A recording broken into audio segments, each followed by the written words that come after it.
Picture Keir Starmer waking up this morning, checking his phone for the daily dose of political chaos, when suddenly he sees Nigel Farage trending harder than a Love Island contestant caught in a scandal. But this isn't about European fishing quotas or Brexit nostalgia. Oh no, this is about something far more sinister that's got the Labour leader sweating more than a tourist trying to order fish and chips in perfect French. Farage has just blown the whistle on Starmer's secret obsession, turning every British citizen into a walking, talking digital database, complete with government-issued papers, please credentials that would make East Germany look like a libertarian paradise. Right, let's cut through the Westminster spin faster than a knife through butter, shall we? Starmer's Labour government has been cooking up a plan so audacious, so fundamentally anti-British, that it makes a poll tax look like a gentle suggestion. They want to impose digital ID cards on every single adult in the country, not just immigrants, not just suspicious characters lurking around Dover, but literally everyone. Your nan, your postman, that bloke who runs a corner shop and definitely remembers when Mars bars cost 10p. Everyone gets a digital treatment whether they like it or not. Now, they're calling it a Brit card, which sounds about as authentically British as pineapple on pizza or putting milk in tea first. But Farage, bless his politically incorrect cotton socks, has nailed it with surgical precision. It's not a Brit card, it's an anti-British card. Because here's the thing that's got Nigel more fired up than a Wetherspoons debate about the EU. Britain has never, ever been a your papers, please surveillance society. We're the country that invented queuing politely and saying sorry when someone else bumps into us, not jackbooted authoritarianism with a digital twist. But here's where Starmer's master plan starts unraveling faster than a cheap jumper from Primark. The official excuse for this digital dystopia? Combating illegal immigration. Of course, because nothing says tough on borders like making your own citizens carry government-approved digital identification, while actual illegal immigrants continue to cross the channel in dinghies like it's some sort of maritime Uber service. The delicious irony is that our European neighbors, Germany and France, those bastions of bureaucratic efficiency that Remainers used to worship like political deities, already have strict ID card systems. And guess what?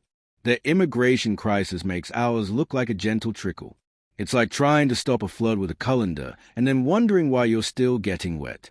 Here's the kicker that'll make your head spin faster than a politician changing positions after by-election defeat. We already have digital systems to check if migrants have the right to work here. Any foreign employee needs to generate a share code through their e-visa account and hand it over to their employer. If employers don't bother checking, they are breaking the law. The infrastructure exists, the legal framework is there, but apparently that's not enough for Starmer's digital dreams. So why this sudden obsession with turning every British citizen into a walking QR code? Because it's not about immigration, is it? It's about control, surveillance, and the kind of state power that would make George Orwell spin in his grave so fast he could power the national grid. Tony Blair, remember him, the man who gave us Iraq and student fees, is already salivating over expanding this into a super digital ID card needed for everything from claiming benefits to reporting potholes. Soon you'll need government permission to complain about government incompetence. The audacity is breathtaking. Really, this is the same Labour Party that tried to impose ID cards last time they were in power, back when Blair was busy reshaping Britain into his image of a modern surveillance state.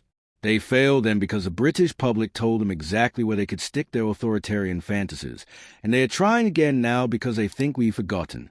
But here's a democratic scandal that should have every voter angrier than a delayed train announcement. Nobody voted for this. Show me the page in Labour's 2024 manifesto where they promised to turn Britain into a digital police state. Go on, I'll wait. You can't find it because it doesn't exist. They campaigned on fixing the NHS and sorting out the economy, not on creating a surveillance apparatus that would make the Stasi jealous. This is classic Labour bait-and-switch politics at its finest. Campaign like moderates, govern like authoritarians, and hope nobody notices until it's too late. It's like ordering a nice cup of tea and being served a surveillance smoothie with a side of digital dictatorship. Enter Nigel Farage, stage right, with all the subtlety of a foghorn in a library. The Reform UK leader has taken one look at Starmer's digital dystopia and said what every freedom-loving Brit is thinking. Absolutely not, mate. Reform is promising to vote against these cards in the Commons faster than you can say civil liberties, which is more opposition than we've seen from some quarters of the Conservative Party lately. But Farage isn't just playing defense here. He's offering offensive solutions that actually make sense. Want to end illegal immigration? Quit the European Convention on Human Rights that treats deportation like a human rights violation. Start detaining and actually deporting people who shouldn't be here instead of giving them hotel accommodations and pocket money. Stop the boats instead of processing the passengers. Scrap Blair's Human Rights Act that's turned border control into a legal obstacle course. These aren't radical ideas. They're common-sense solutions that put British interests first instead of international bureaucrats' feelings. But apparently, common sense is now considered extremist, while turning your own citizens into digital prisoners is perfectly reasonable government policy. The timing couldn't be more perfect for Starmer's critics, could it?